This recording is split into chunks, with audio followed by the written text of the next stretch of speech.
I think from neuro-ophthalmology, we'll go to the artificial intelligence. I think that's the buzzword which is going on. And I'm sure all the halls will be talking about the AI. But in this next 75 minutes or so, we'll be dedicating the entire session on the AI. And before I start the session, I'd like to invite my co-chair, Dr. Manoj Khatri. Dr. Mingweng, he is not able to come because he could not get the visa on time, and despite his best attempt from Hong Kong, I think several issues with the Chinese national passports and all those things.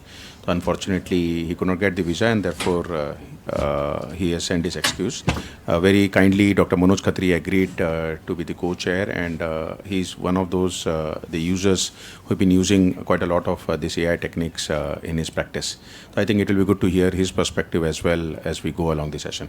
So with that, maybe I'll invite the first speaker for the session, none other than your favorite celebrity. You are just clicking the pictures, so Dr. Uday Devgan, to talk about the future of intraocular lenses using the AI and machine learning. Let's see whether we don't need to probably send them for any of the... So I have a video, file. Thank you.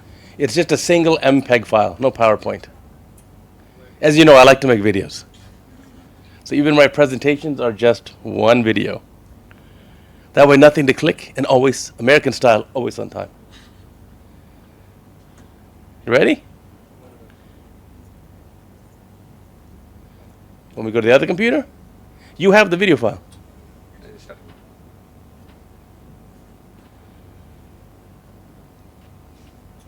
We're happy to announce that our group was issued a US patent last month for AI with lens calculations, keratofractive surgery, cloud-based computing. That's the video. Let's hit play.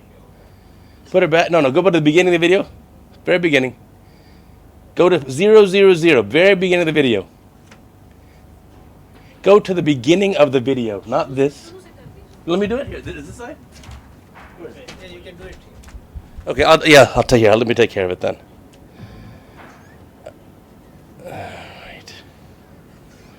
All right, the future of lens calcs. This is actually a really important thing.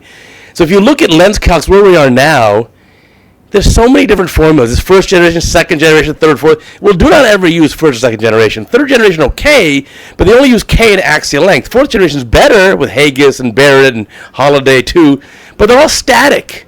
So anytime there's a new factor, a new formula has to be devised. What if you find out that there's a better way of figuring out effective lens position? So you want an evolving formula that's not static. And so Barrett Universal 2 is fantastic, but it's static. Evolving, as limited as will be Hill or BF, but evolving in perpetuity is going to be lattice superformula.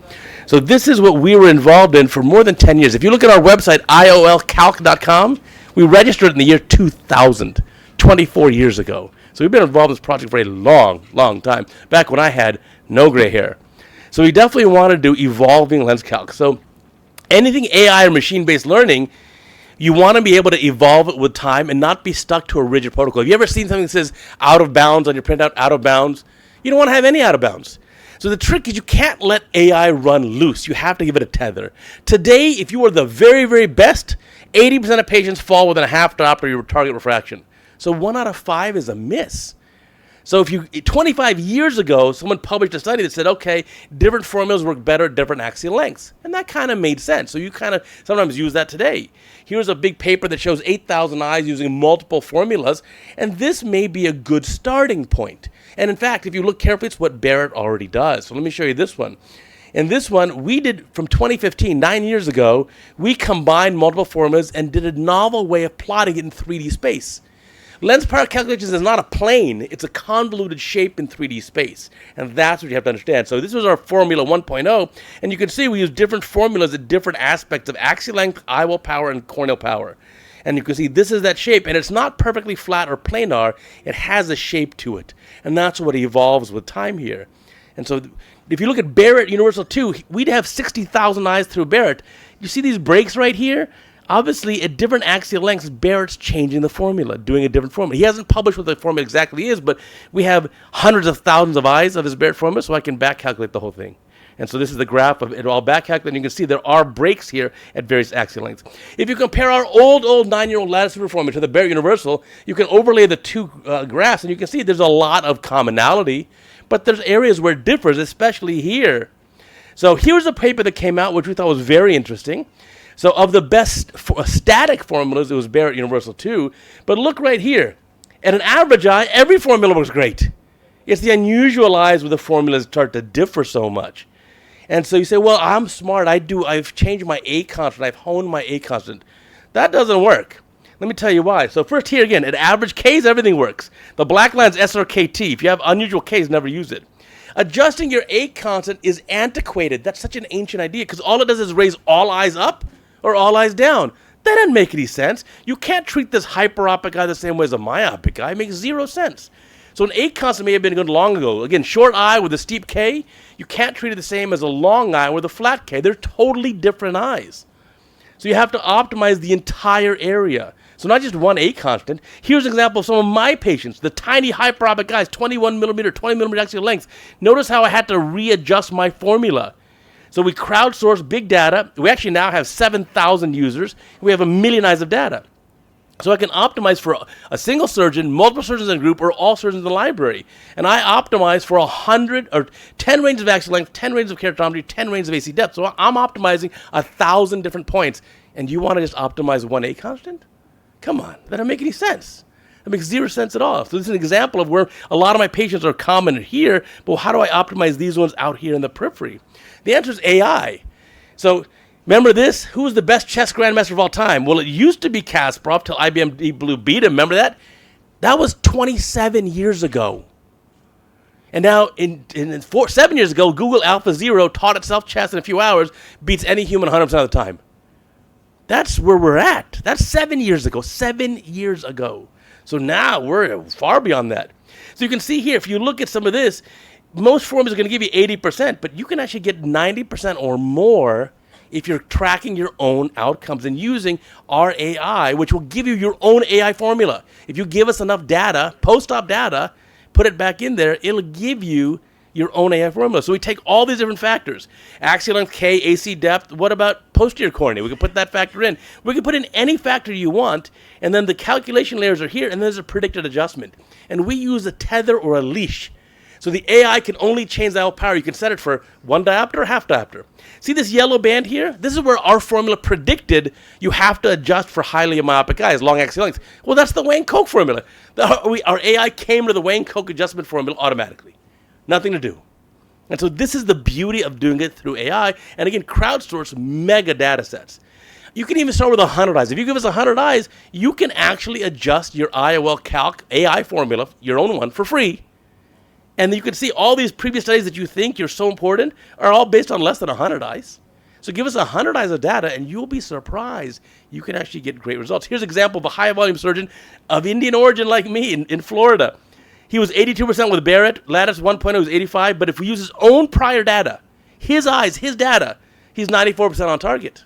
In my clinic, if I do cataract surgery and you are not on target, I eat the cost of the LASIK. I do it for free. But I want to stick with Barrett, something else. There's no way I'm over because this is timed. So how can we use AI? Here's Plus. Plus is our precision lattice universal super algorithm. And so this is, you can start with any backbone. You can start with Barrett. You can start with Holiday. You can start with Haggis. Start with anything. And then we'll apply our AI to it to give you the final outcome answer here. So we can start, again, with any formula you want. Apply our Plus to it. Our patents were issued last month. We are now starting to really publicize this and actually go over and fight people who are infringing on our patents. So finally, the last thing I'll leave you with is the self-calibrating, evolving ocular biometer. Think about this. You have an optical biometer in your clinic. You do some measurements. Okay, that makes a lot of sense. Then data gets sent to us automatically. We calculate, here's the best lens for you, for your patient. Done. We tell you that lens power. Then you do the cataract surgery, you select that lens, do the cataract surgery, and post-op, put the patient back on the autorefractor wavefront analyzer. The post-op data gets automatically sent to us. We already keep optimizing your algorithm. There's nothing for you to do. All done automatically in the cloud. And so this is the future. If you want to know what the future is, it's going to be a self-calibrating biometer, millions of eyes, integrated lens calcs, tailored to individual surgeons, and evolves in perpetuity. And that's it. And the future of lens calcs is Plus. So again, it's a novel method, used with any formula, patents that were issued in the US last month on 23 different claims, and you can evolve in perpetuity and forever. And this is the way that we're going to do future lens calculations. So that is my talk. The video, if you like this whole talk's on cataractcoach.com. So you can be static at 80% accuracy, or you can actually evolve and push to 90+% accuracy using AI. And again, in my own clinic, you can stop that. If you miss the target, it's free. The LASIK is free. Cool.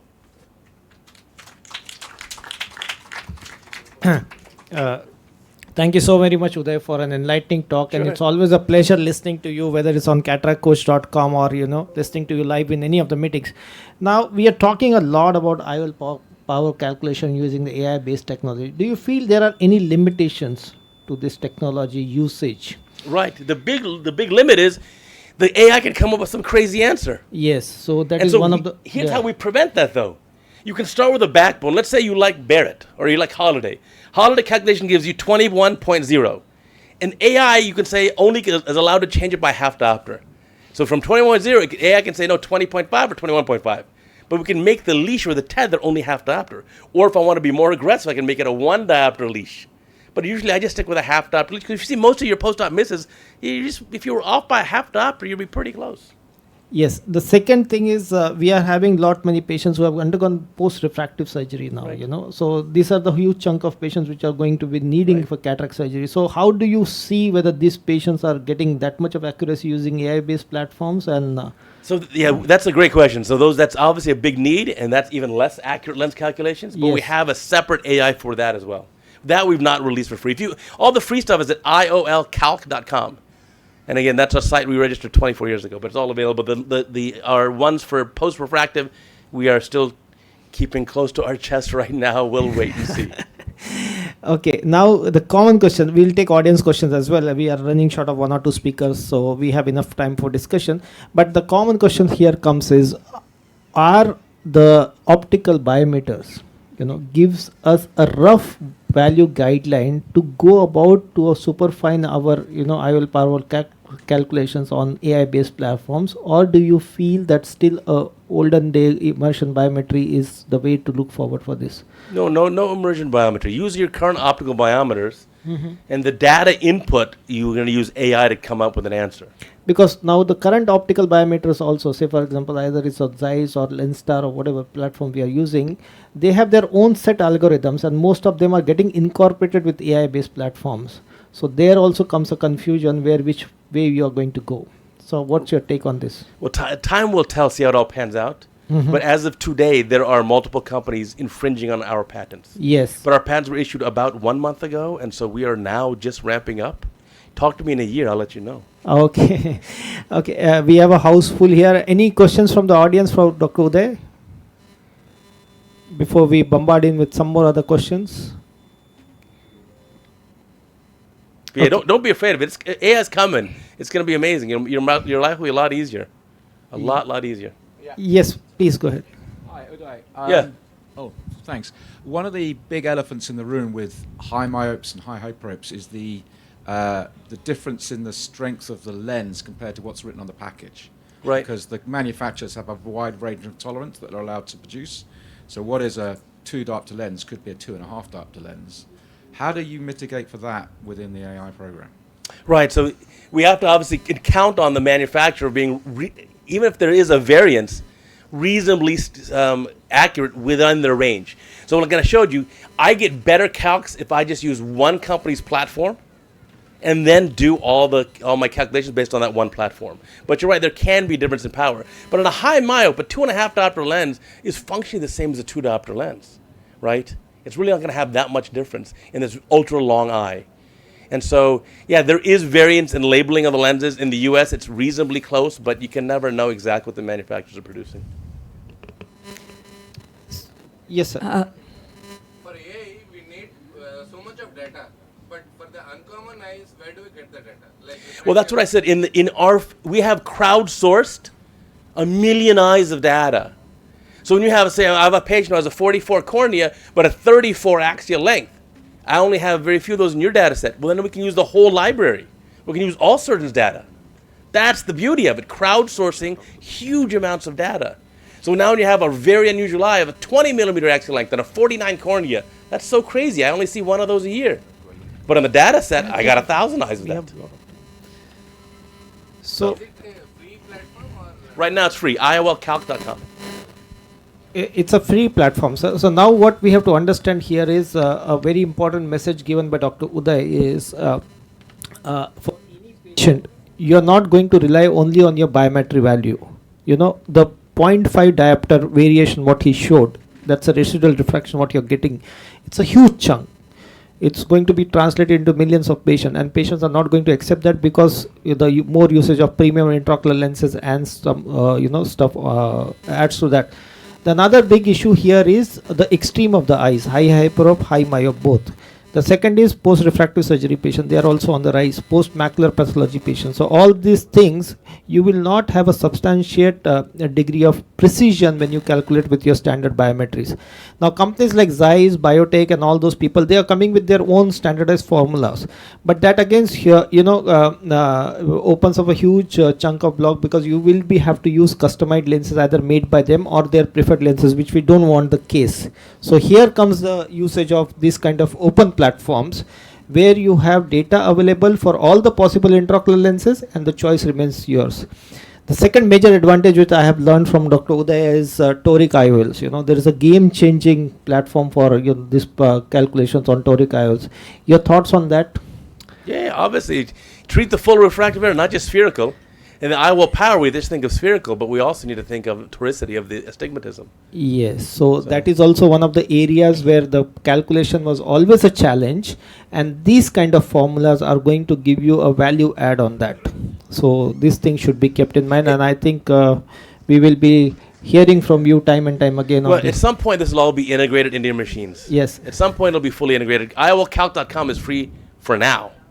Yes. So, but again, our patents were just issued. It took a long time. It took 9 years to get the patents done. So. Yeah, we have some more questions from the audience. Okay, as many as you want. You're the boss. I'll take. I will calc 7 years ago. Okay. Next question. Great talk, Dr. Devgan, as always. Just wondering, did this software require any sort of regulatory approval in the US?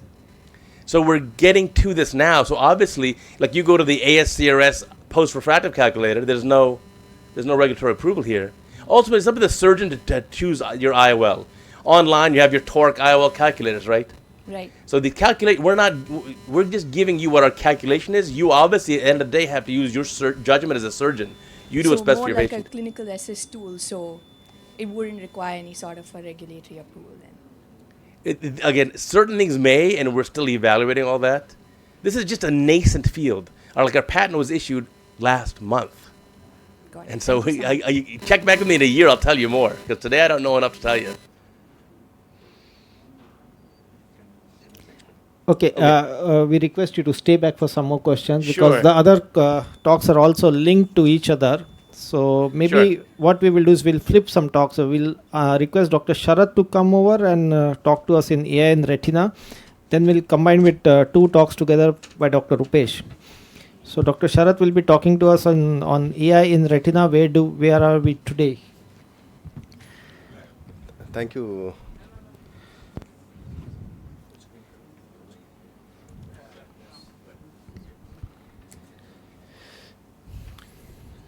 Thank you, Dr.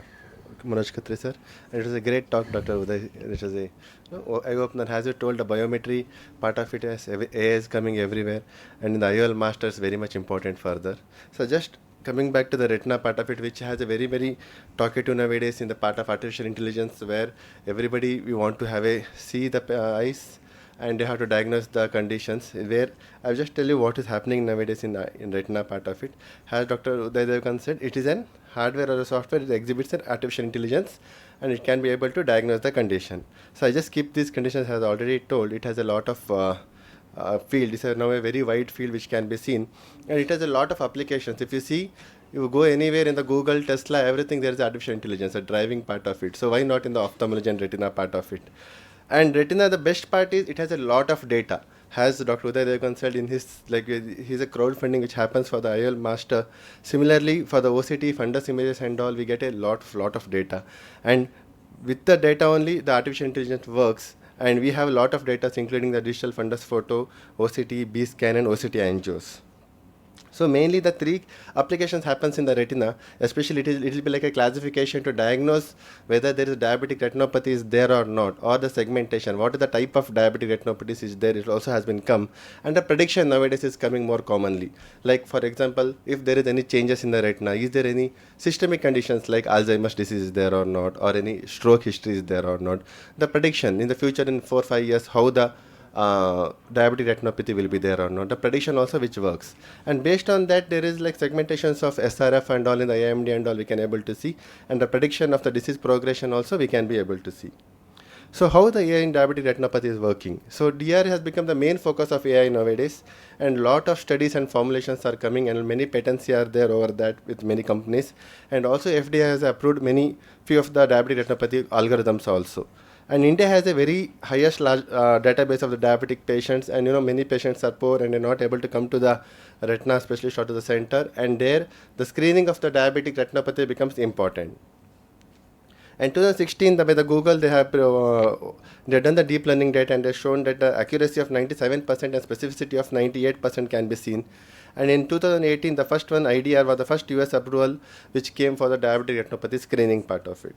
And now in India, we have 2-3 companies which mainly use the diabetic retinopathy screening part of it, where the patient, the trained optician can go and take a fundus photograph, and from there, that data AI can diagnose whether there are any conditions are there or not. If there are any some changes are there, then it can be referred directly to the retina specialist, or by chance the AI is not showing properly, then the data can be directly connected to the cloud, and a doctor can see and also diagnose. So like mainly there are like 2 Zeiss, and the Remedy also has been come with this application which they show very nicely how the DR screening is there or not. And we have done, there is a startup which have done the data to see in the mobile camera, if you are able to analyze it and if you prepare it, how it will be that.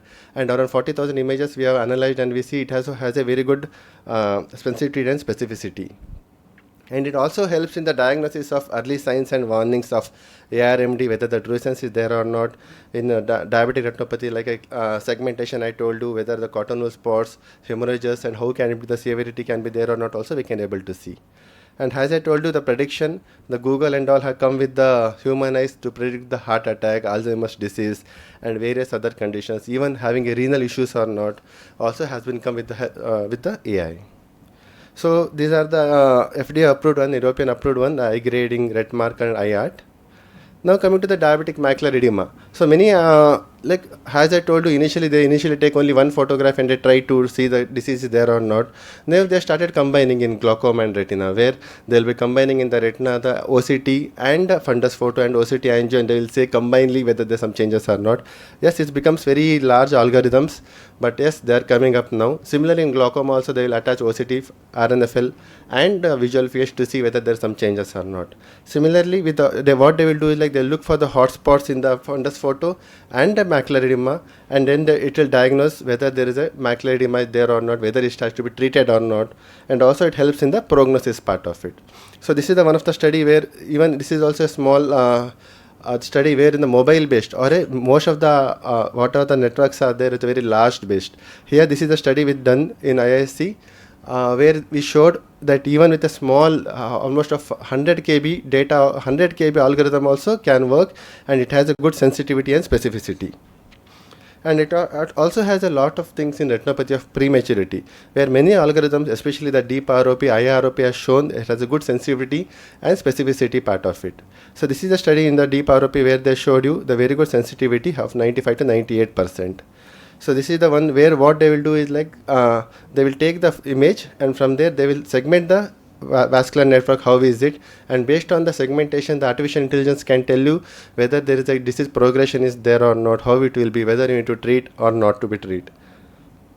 So similarly another study also we showed you a very good sensitivity and specificity. And coming to the ARMD, ARMD also has a lot of OCT images, and it's a very subtle lot of biomarkers which are there to say whether it's progressing or not. And based on this, these biomarkers, they have seen that 92 to 93% of the patients have good sensitivity and specificity by using the artificial intelligence. This is the one study where they show based on the deep learning models, can they able to classify ARMD into wet and deep, and they have seen that almost 98% sensitivity to diagnose whether it is a wet AMD or a dry AMD. So here you can see how they classified the condition, normal or the patient has a AMD or not. Based on the AMD, it can be exudative or non-exudative. So this is the image where they show what they will do, like they'll take a central part and they'll crop it into the required analysis, and based on that they will check any changes are there or not based on something called as hot maps. So this is the image where they show the hot maps, which can show there is some pathology in that area. So even in the OCT angio, which is upcoming right now, even the AI has come in that, especially where it has a lot of artifacts. It helps us to remove the artifacts. So similarly, if you see the initial image how it will be, and if you with the AI you can remove the artifacts and you can make more clear, and it helps us to diagnose. So this is just a vascular network. The CNVN membrane, using the artificial intelligence, can make it more clearly, and it helps us to remove the artifacts, even the disease detection also. So this is the latest DCARDnet which has come for the OCT angiography based diabetic retinopathy classification with the help of AI. So where it showed whether it has to be non-referable or referable DR, or no DR, NPDR or PDR. So as I told you, but even there are certain limitations like black box issues, there like data changes, the ethnicity changes. But the importance of obtaining the image with sufficient quality is also becomes important. If there is a sufficient cataract and all where the image clarity is not good, it may still give very much wrong diagnosis. And yes, it is a risk of the doctors to become addicted to technology. There is no alternative for indirect ophthalmoscopy, but still in the future it will come up and it will help us to diagnose many conditions which we are missing right now. Thank you. Thank you, Dr. Sharath, for enlightening the use of AI technology in retina practice as of now. According to you, this screening and referral, this is one of the major area where most of this diagnostic equipments or diagnostic cameras are using. How much it has translated into a referral practice? So most of the things in India, what I can say right now, so we have started we have a mobile clinic where we use this technology, where the technician will go with the machine and will they take it and immediately to show the report. I can say up to from there the referral maybe 30 to 40% it has changed my practice with the referral part of it. Okay, the question why I asked, the point we want to drive is there was a lot of inhibition initially when all this fundus imaging modalities or even for glaucoma diagnostic came into practice, as whether it's going to change the referral practice or it's going to affect your practice per se.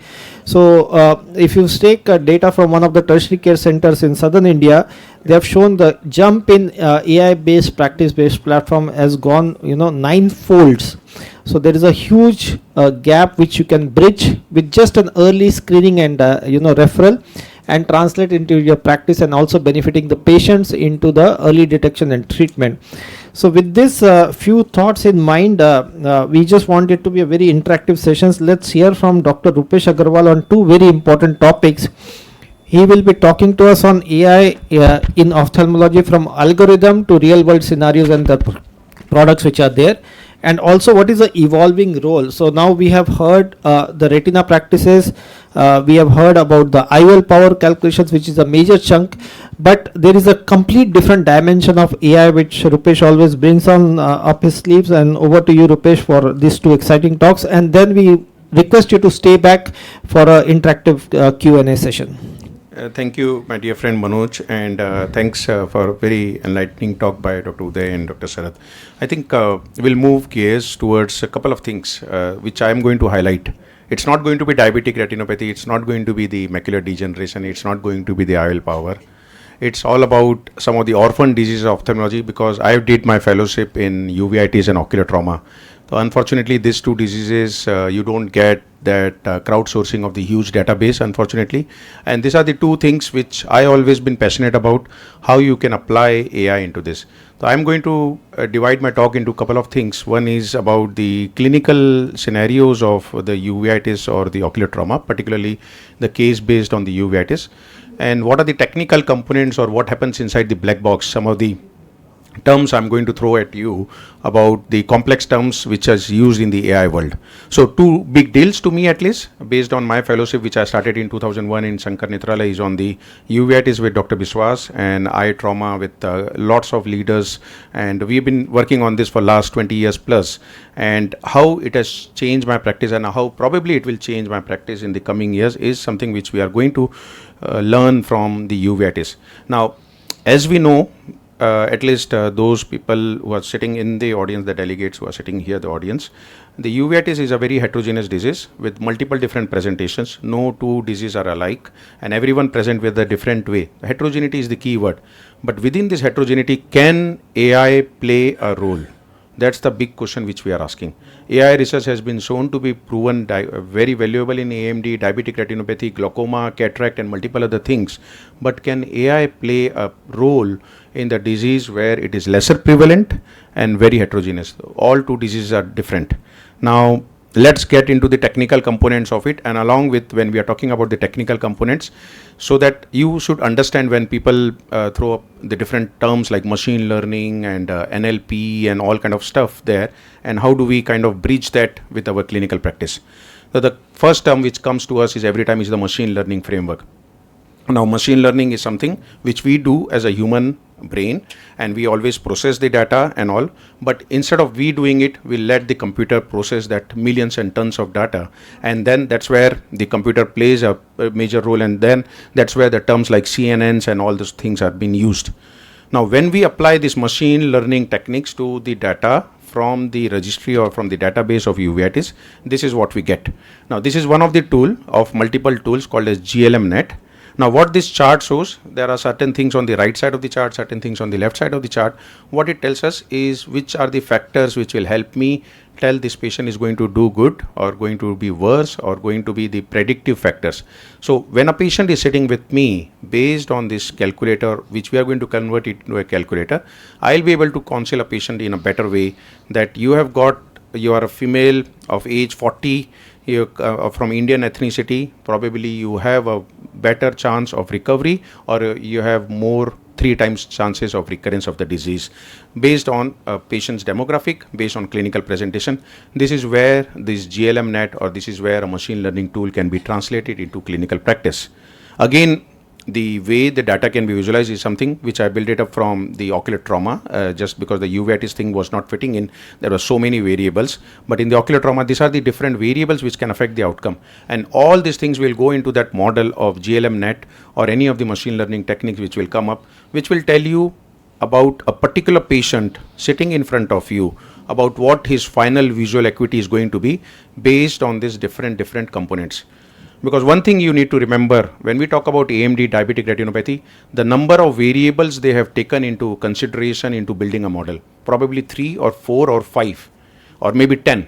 But here we are talking about 250 variables.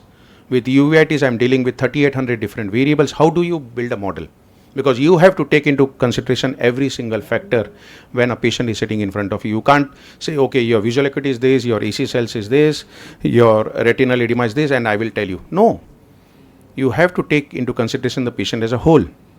And that is where the AI models need to be refined, need to be defined in as you move forward in the future.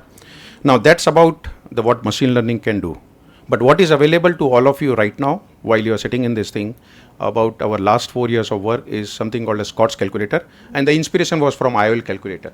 I said, if IOL people can design, my colleague has designed EVO formula, Yotun Kwan is my colleague, Dr. Devgan from Singapore, and they can design Barrett formula, they can design, why the uveitis people cannot design a formula. So I got inspired to design a Scott's calculator formula. Now this Scott's cal has been used in multiple clinics across wherever the people practice uveitis, and we key in the few things which is required for a physician to start anti-TB therapy in a patient with suspected ocular TB. So you key in patient's endemicity, you key in patient's type of uveitis, anterior, posterior, intermediate retinal vasculitis, you key in patient quantiferon gold, you key in patient MEN2 test, you key in patient chest x-ray. Not only that, what we have incorporated in this thing is also if it is not done or the tests are inconclusive. It is not just the binary yes, no, but it is also about if the test is not available in a particular context, like TB quantiferon is not available in everywhere. and then that gives you a predictive outcome about how a patient will do or what a doctor can do to probably decide. Now this is the work which will be featuring at ARVO. So we spoke about the calculator, but the work which is going on built on this is 700 cases. Now this is only 733 eyes of around 500 cases about the different model. Now before a model is you see, you kind of do this AUC, area under curve, to identify which is the good fit model. Now here you can see a good fit model. We are trying to work on the 7 different model, and from there we will identify one particular model which you will see as a final outcome or final thing which will be placed to you. This is all happening inside the kitchen. This is all happening inside the black box, where we will identify a good model, and then we will be able to tell you this is a good model which you can use it in your patient with a uveitis, and you can then predict a outcome in terms of recurrence for a patient with uveitis. So that's about the machine learning and the predictive outcome. Another interesting word which comes up again and again is the explainable AI. But explainable AI in the machine learning is something, again, we are trying to do it in the context of COTS calculator, where we are trying to use this explainable why such a thing is happening, is something explainable machine learning model. And this is where we are validating this tool for 12 months outcome, wherein we are able to show using XGBoost about the 0.92, 92% accuracy about using this calculator, using this XGBoost technique. So once again, you can see the application of AI in the context of diseases like ocular tuberculosis, the diseases like uveitis. Now let's shift gears. The another buzzword which we hear again and again is something called as a ChatGPT. So we try to use, when the ChatGPT was rolled out a year, 2 years before, we thought let's use it in uveitis context, because our patients are going to use, whether we are going to use it or not. So we better stay one step ahead of our patient. So what we try to do is we try to put into a model of ChatGPT 3.4, 3.5, 4.0, and the uveitis expert with different years of experience, and trying to compare. Sorry, I've got another one. No, you can go ahead. You can go ahead. So where we combine these two into and compare whether it can give. I was surprised to see it is almost accurate as 64% as compared to the uveitis expert. I am feeling whether I'm going to lose my job, So that's something which everyone is scared, is are we going to lose the job to AI? But no, probably this can assist you. This can assist you in not making a blunder. So this is something which you should use smartly. But what I'm scared of, if ChatGPT is going to give me 7 diagnoses, and I'm going to give patient 5 diagnoses, and if the patient reads through his ChatGPT 6th and 7th diagnosis, is the patient going to file a medico-legal case against me after 1 year that the Dr. Agrawal has not told me about the 6th and 7th diagnosis of intraocular lymphoma or probably some masquerade syndrome which ChatGPT has told me on the day 1? I don't know. We have one of the posters at ARVO about medico-legal litigations about related to the ChatGPT. But that's about the ChatGPT. There's something again which we are using is transfer learning, leveraging, and we as uveitis specialists are always a bit poor. We try to learn from medical retina, we try to learn from rheumatologist here. Again here we are trying to learn what people in the medical retina field has done, trying to evolve and then trying to put it into the model of the uveitis. Hopefully we'll be able to come up with a better model based on this transfer learning, and this is which is happening right now. We are trying to learn from Dr. Devgan's work about the IOL power formula, and probably we'll try and use some of those things in uveitis as well.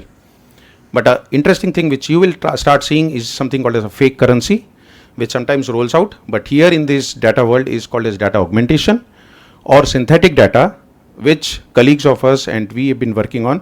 So both the numerical data, because when you can't crowdsource, when you can't get millions of data, probably we are trying to mirror image these images. These are the OCT fake images, and we are trying to see whether we can apply the same machine learning techniques to this to understand choroidal structure and some of the retinal structure, and this is where some of the statistics are there, and this is one of the paper published by Professor Ching Yu from Singapore Eye Research Institute group.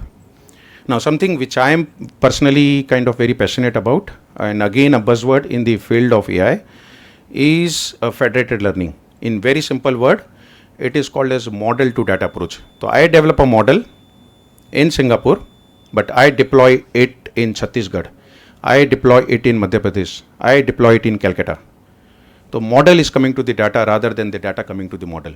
I think that's where the future is, and this figure can explain to you The model which we are setting up is a global model which can flow into different parts of the world, including the developing countries and the developed countries, and the different way. And that is where the data will be probably analyzed at source. All the AI algorithms will be plugged into that. You don't need to put in the data into the cloud. We don't expect you to put in, and that's where probably the future of when this such a regulatory landscape is there, where we are going to use the federated learning. And last part is something, again, not very completely understandable word, is the explainable AI, about why such a predictive algorithm happens. And the first figure I like you to draw attention about the model, data and prediction, explanation, and human makes decision. And this is where AI sit with you in the clinic.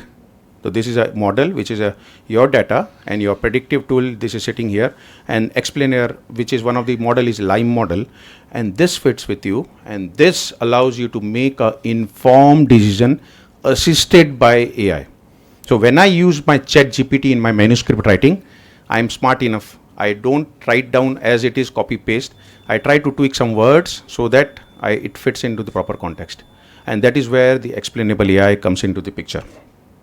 The last bit is, can you apply into the sciences, biosciences? Yeah, we have been using it in the biomarkers, some of the complex model to understand this biomarker. The reason I put this here is just not about the data, it is also about the biomarker, and last bit is also about the images and some of the things which we have done with only 200 images for choroid, 200 images of the choroid, using some of the novel technique called as vision transformer techniques. And this is a fairly accurate model which we have integrated now into the portal which I developed 3 years before, called as Coin portal. Now you click on the image, you can get entire structure about the choroid, and this is just based on the 200 images. So we are forcing ourselves to look into the data set with minimum number of images, minimum number of data. So this is the segmentation part of it. But now what we are trying to do is to merge everything, and this is again anterior segment OCT, which we have segmented using 500 anterior segment OCT images. Fairly accurate to give you corneal thickness, anterior chamber depth, anterior volume of the anterior chamber, lens thickness, iris vascularity, angles, everything. And haven't patented it yet, but in the process of filing that.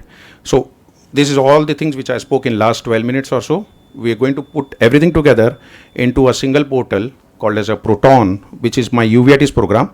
And this is where you will be hearing from me in next coming years, called as Program for Ocular Inflammation and Translational Research. But this is built on the data. This is built on the basis of the image segmentation. This is based on the learnings which we had from the clinical experience, and everything put together will be featured in the form of a program called as Proton. Thank you very much for your patient listening. Thank you, Rupesh, for the ever enlightening talk, and it's always great learning for all of us from every time we listen to you. Now let's start from basics. So we are quite sure that AI is definitely going to be the way forward. Point number one. Definitely AI has to be incorporated in different specialities of ophthalmic practice, whether it is patient screening model, whether it is learning model, whether it is predictive models like uveitis or IOL power calculations, retinal practices, and then the referral practice. So definitely is going to be a big boon. Now suppose if I am a technologically challenged person, Rupesh, yeah, Sharat, you can come. Even Dr. Uday, you can come. We'll start from the basic because we have good 20 minutes out for discussion. So let's start. This is the way we started using AI, or started getting into AI incorporated into our practices. Where do we start as a technologically challenged person who is just looking forward, to different data, to EMRs and so on? So where do you see for a general ophthalmologist these practices, fit in? Manoj, before coming for this talk, I was thinking about it, but I really got a very nice answer from Dr. Uday. I'm going to use it again and again about that 0.5 diopter buffer, which is such a nice thing. He's still using that Barrett formula as his reference, but then using the AI to say that, okay, if it goes 2-3 diopters here and there, then he start doubting whether the AI is off or whether the Barrett formula is off. At least he's got a reference. So if I have to do that, I will start looking into my clinical decision. I made a diagnosis of toxoplasmosis, But this guy is giving me some very funny diagnosis, this AI guy. So if this AI guy is giving me a diagnosis which does not fit to me properly, I will start thinking, oh, something is wrong, something has gone wrong in my model, and then I start questioning the model and all, right? Uday, what do you think in Your my thoughts, UVAT is try to translate that? Absolutely. The AI is not going to take the place of a physician judgment or surgeon judgment. Yeah. So AI is to augment it, and that's why when you do the calculations, whether it's refractive or IOL calculations, we leave a tether or a leash. So that the AI dog can only go as long as the leash you give it. Yes, I like it, really. Very nice. Okay, and we also thank both of you to getting these technologies, for wide usage of in ophthalmic practices in India. Now, the second question for any general ophthalmologist comes is when I incorporate AI, can I get an assistance to learn AI technology in my practice from any of these peer groups from abroad? Okay. This is very interesting question. So when you use phaco machine, I don't know, means I haven't used it in that sense. Because we are still learning. How many of you understand the fluidics of the phaco machine? Do we need to know everything of the fluidics? And here again, we don't know. We just know this is the pedal, this is the memory, and then keep pressing, and then keep chopping the nucleus, keep taking it out, and all those things. So again, I don't know how much we should know. Even you're driving the Tesla car or something, how much we know about it. Car gets ended, and then you call a software engineer or someone like a car mechanic to fix it and all. So here I will suggest, when it comes to the practice, you need to understand some of the basic things about it, just enough. So if AI has to embark on this learning thing, it should be a practical AI which is good for a general practitioner or general ophthalmologist, not to getting into the complicated terms which I was mentioning. But I think it's not important at all. But some simple terminology you should be aware about and you should be familiarize yourself with, but without getting into the too complex Python code and Anaconda and all those stuff, right? No, I 100% agree. You don't have to understand what XG boost is. I understand. You understand. But you don't have to. It doesn't make a difference. Yes. You don't have to know exactly how he said, how does the exact way the peristaltic pump works. You have to know that peristaltic pump's going to require occlusion to have the highest vacuum. So you have to understand the basics. And that'll all come. But the AI is going to be integrated seamlessly. Another way we're doing this, I have another project, a company called Horizon Surgical in Los Angeles. It's fully automated robotic cataract surgery. And we're now developing AI algorithms so we can learn and get better and better every case. This is coming. It's gonna be I crazy was stuff. coming on that question, Uday. Now, my next question was this on the future. And I have learned about this platform already from your website that, this is going to be the future of cataract surgery. Again, minus the financial aspect of it, okay? Because, these kind of practices cannot be generalized. It's going to be quite expensive platform. How do you feel on the precision point of view is going to change the ophthalmic practice? Just from the precision point of view and the patient safety and the benefit. For like robotic cataract surgery. Yes. Well, here, I'll give you an example. You watch my videos, YouTube gives them to you at 25 frames a second. You watch Netflix, it's 25 frames a second. So your best visual resolution is 1/25 of a second. If it happens fast, that you can't even notice it, right? Your Netflix video looks very smooth. Now, I can now have an interop OCT to measure at 10,000 times a second, or high def cameras also at 10,000 times a second. Your best reaction time is 200 milliseconds if you're good. F1 race car driver, 120 millisecond reaction time, really good. Our new robotic system reaction time, 1 millisecond. How do you compete? So now when we're operating, you're operating and doing a cataract surgery, the fluidics aren't quite perfect, the posterior capsule comes up a little bit, you hardly notice it until the phaco probe hits it. Well, here, the thing is looking at it 10,000 times a second, and when it senses that the capsule's coming forwards, in 1 millisecond, it can increase the infusion pressure, push the capsule back. So with the stuff that's coming, obviously this is still years away, but I'm telling you it's coming. I'm working with this company. My financial disclosures, I'm heavily invested in it. Very heavily. I'm no dummy. So if you really want to know more about it, it's on literally the Cataract Coach podcast. Not just the video, but the podcast from last week. Podcast number 50 is all about this and what's coming and, basically investing in the future of ophthalmology. Okay, so the next question will be based for both of you now, Dr. Sharath also. How are you going to take us 10 years from now? what's going to change in ophthalmic practice? Suppose we meet 10 years later in the same meeting now. So what is going to change, and what change we are looking forward for good, and how should we change it? 3 parts of my question. Yeah, let's start with Rupesh. I don't know what's going to, but anyway, I think to answer Manoj 3 questions, basically yes, AI is going to become an integral part. Those ophthalmologists who have adopted the AI in the practice will survive. Those ophthalmologists who defer, it's like learning the computer, and those who have not learned the computer are finding it difficult nowadays to practice thing. So it's as simple as that. So it's like computer in the or mobile phone. Now every single lady, housewife, everyone use the mobile phone. Every elderly person. So it's something like that. So every single person will be using the AI. Because Rupesh, sorry to interrupt you. I heard a quote from a very famous ophthalmologist from Asian subcontinent about few years back. Yeah. And he quoted his presentation when he started, like, if I don't change myself to incorporate AI in my practice is never going to change. Yes. I got you. I hope you got it. So, change is only constant, as we all learn. That's what we are here brainstorming in this meeting. So, yes, go ahead now. The only example I will give, parallel example, is those who have visited Singapore, there is a famous shopping center called as Mustafa, those who know that.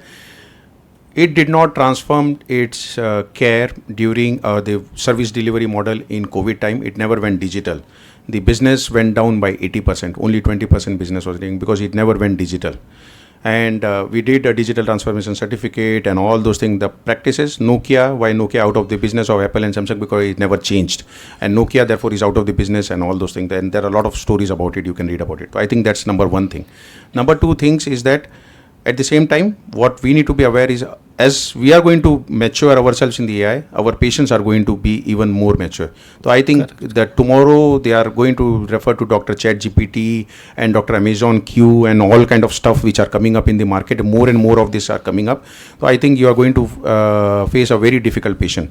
So you need to be prepared for it, because those patients are going to come with something unexpected question. Second, and then the third bit of it, what Manoj is saying is, the practice will go on, but probably it will be a very, very different looking kind of a thing there. And I think what I envision myself is I'll be doing bit of a hybrid kind of a practice, where bit of a tele, bit of digital, bit of surgery and all those kind of stuff.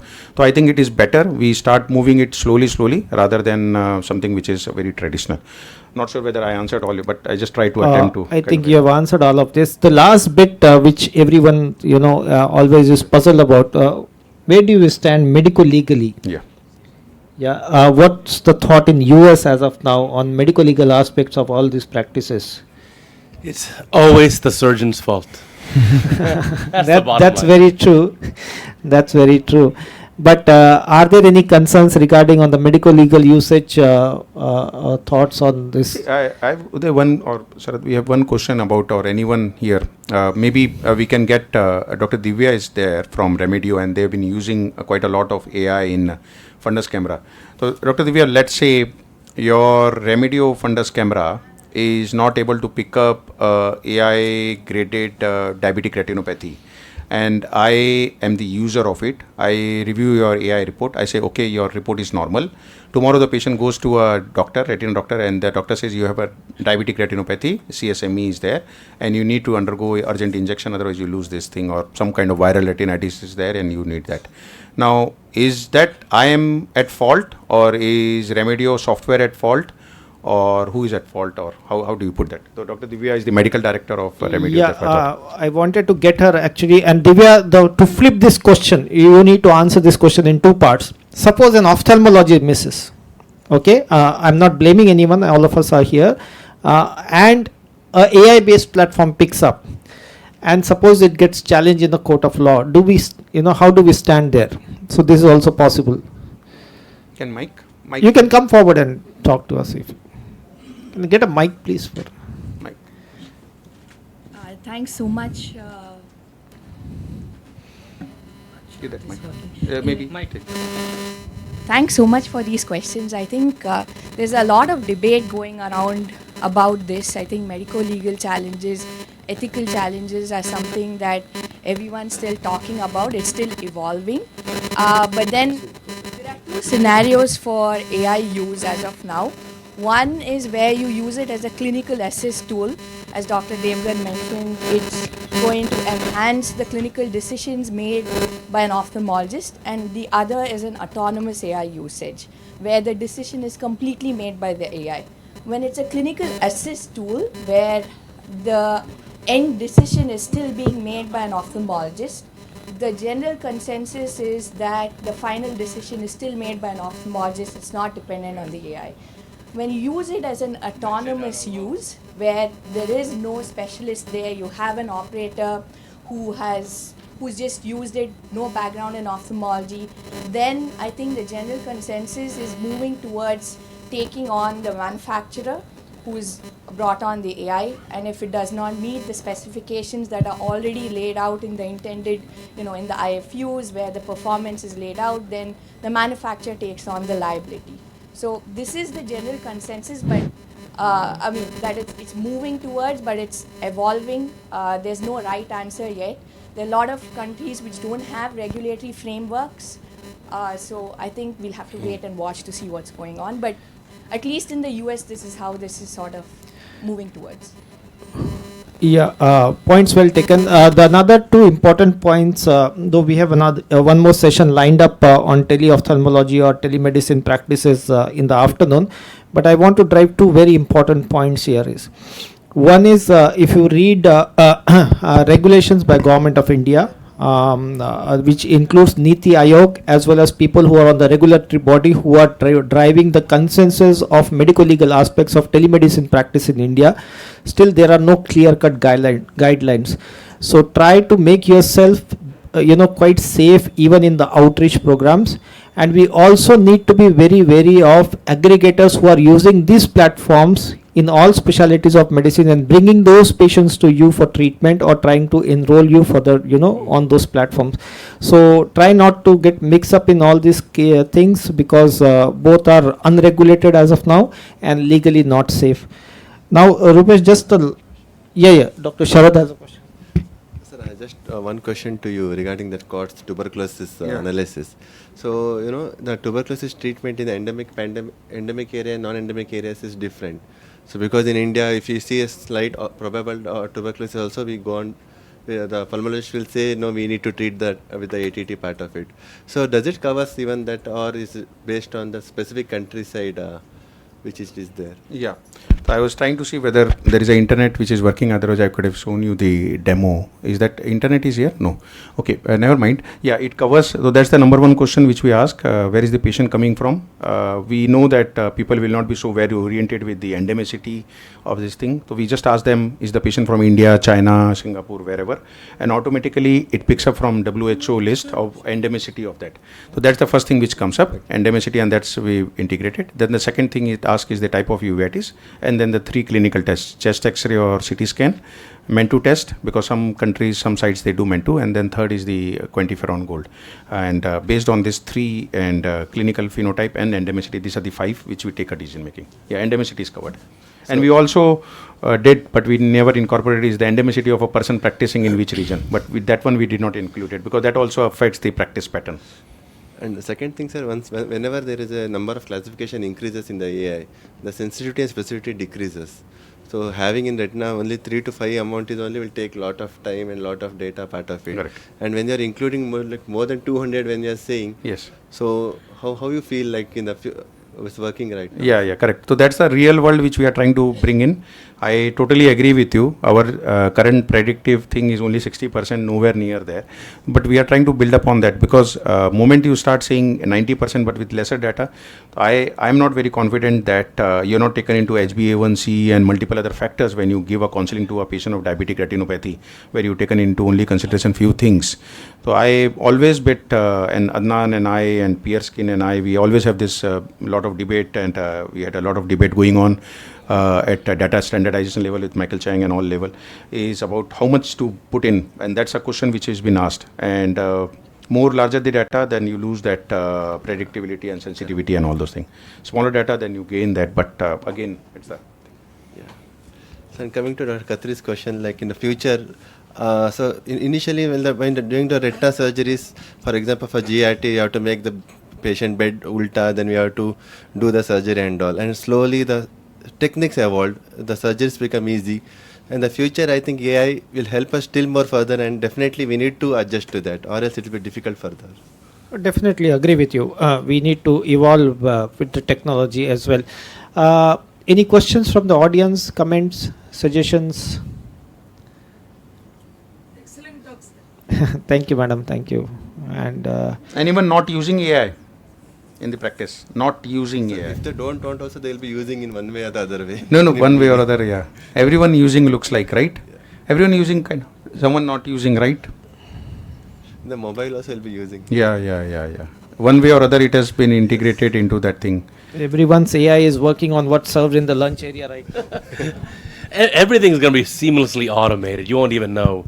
But I think at the end of the day, everyone's always going to blame the surgeon. Look now, you have in Tesla autopilot. If there's a problem or there's a crash, whose fault is it? The driver. Your radiologist buddies, you get a CT scan and they say, well, here's the this and this diagnosis, but correlate clinically. In other words, your fault. So no matter what, the hand's going to be pointed at you. It's going to be your fault. You're the surgeon. You take all the blame. You know, you brought up the topic of Tesla. In Singapore, we don't have to. I was driving my Tesla just yesterday. I stepped a little bit ahead on these traffic signal. Then I thought, okay, let me put a reverse. And then I was in the reverse gear. And then the signal light's on. I forget to put it in the forward gear. And it was still in the reverse. I pressed the accelerator. It just went behind. Luckily, I was good enough. Whatever 10,000 seconds you said control, I have managed to do that. My infusion pump on, and then suddenly I pressed it in front. But I think the autopilot would have kicked in even much before I would have dashed on the car standing it's parked behind. You know, the plane I got on to fly here had autopilot, right? Yes. But there still is a pilot too. So I don't know how many you have read the disclaimer of our usage of all these technologies. They always mention at the bottom that the consumer is always protected in this. So you better become a consumer rather than a deliver. That's the same thing they put on the cigarette, is that if you get a lung cancer, you are the person who are going to be the responsible. Everywhere they put in on the cigarette packs those pictures of the lung cancer, and in the end it is injurious for your health. Smoke it with your own caution and all those things, but still we smoke it, and we look at the picture and we admire that picture, and then we still continue to smoke it. It's like that.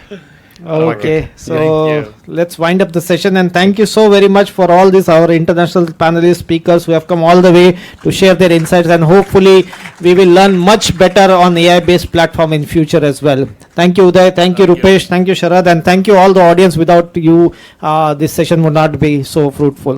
Thank you, AIS as well. Thank you. We'll just take one. Sure, let's do it.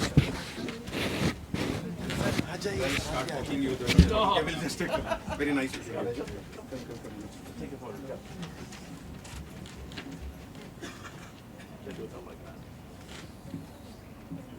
Wait. Yeah, come. Wait. Yes.